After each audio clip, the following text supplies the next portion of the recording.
O may buntag sa tanan nga mga misis. O advice na ko sa inyo ang mga bana nga mga palahubog. Simple ra kayo ang solusyon. Anong mga bana bitaw nga palahubog niya, pag mahubog na, maoy na puli. Na, kasimple ra kayo. Pangita mo ganang iti bitaw sa manok nga uga.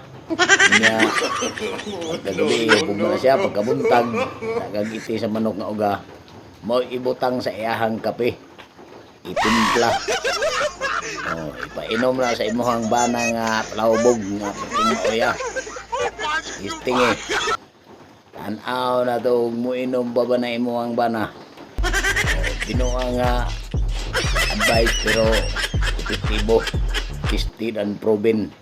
Mura na yung mga solusyon sa mga bana ninyo nga mga palahubog niya, mga maoy. Iti sa manok nga uga. Timplas yung kape, inom. Tanaw na to. Kung magmaoy pa ba yung bana. Para to maayong buntag, i-share na lang and subscribe.